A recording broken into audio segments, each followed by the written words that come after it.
अस्सलाम वालेकुम प्यारे तलबा, ये है आपकी उर्दू जमात सोम। आज हम इसकी कहानी धुन उसकी तफहीम करेंगे। इसके अल्फाज जुमले और इसकी पढ़ाई हम कर चुके हैं। तो तफहीम का सबसे पहला सवाल है, चींटियां तेजी से किस काम में मसरूफ थी? चींटियां तेजी से किस काम में मसरूफ थी? तो इसका जवाब है, चींटियां तेजी से अपने काम यानी खुराक इकट्ठी करने में मसरूफ थी। अपने काम यानी खुराक इकट्ठी करने में मसरूफ थी। सवाल नंबर 2 है, स्काउट चींटियों का काम क्या होता है? स्काउट चींटियों का क्या काम होता है? स्काउट चींटियों का काम सारा दिन घूम फिर कर चीज़ें ढूंढना, खुराक की मिकदार, फासला और सिमत का तयन करना और दूसरी चींटियों को बताना।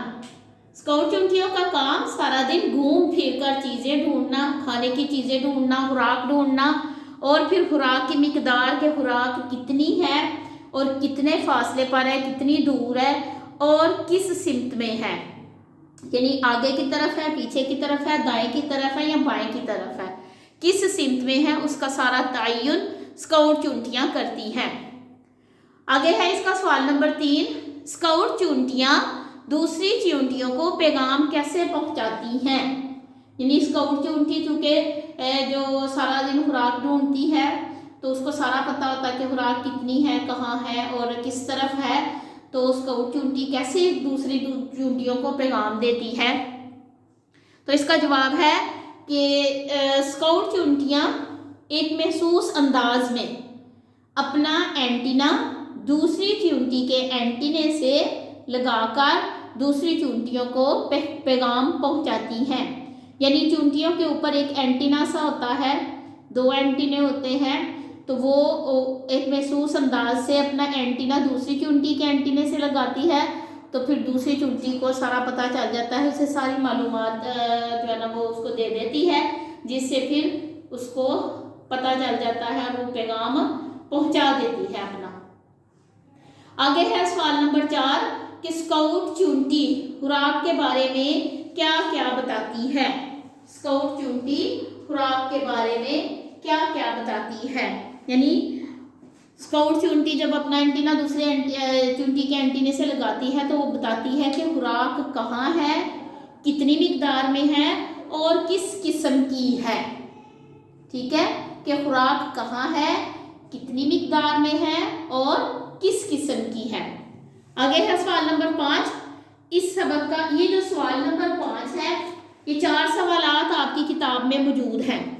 ठीक है, सफ़ा नंबर 37 पर ये 4 सवालात आपकी किताब में मौजूद हैं जो हम कर चुके हैं।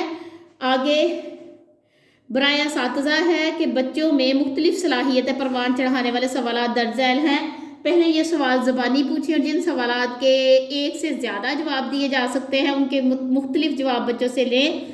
हर बच्चे को गुफ्तगू में शामिल करें, फिर ये सवालात और इनके जवाबात बोर्ड पर लिखें। ठीक है, अब ये जो आगे सवालात हैं उनमें से 2 सवाल मैंने आपके बोर्ड पर लिख दिए हैं।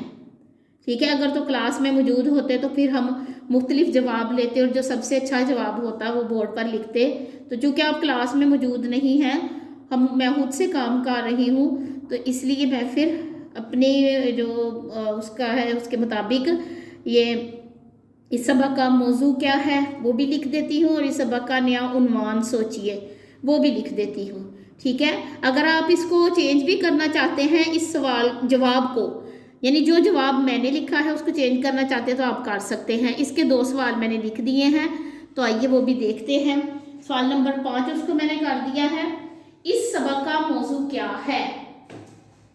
इस सबक का मौजू मेहनत करना है और मुसलसल मेहनत। जिस तरह कायद आज़म ने फरमाया था, काम काम और बस काम, वही काम इस कहानी में चींटी कर रही है। तो हमें चींटियों से सबक लेना चाहिए कि जिस तरह वो मेहनत करती है उसी तरह हम भी मेहनत करें। आगे है सवाल नंबर 6, सवाल नंबर 6 है, इस सबक का नया उन्वान सोचिए। आप इसका जवाब मैंने लिखा है मेहनती चींटी, क्योंकि ये चींटियों के बारे में है तो इसलिए मैंने इसको मेहनती चींटी का नाम दे दिया है। लेकिन सवाल नंबर 5 और 6 के जवाब के लिए आपके पास ऑप्शन है कि आप अपनी मर्जी से इसका जवाब लिख सकते हैं। आप कोई भी जवाब लिखेंगे तो वो गलत नहीं होगा, ठीक है। आपने सवाल नंबर 5 और सवाल नंबर 6 इसका आप कोई भी जवाब लिख सकते हैं।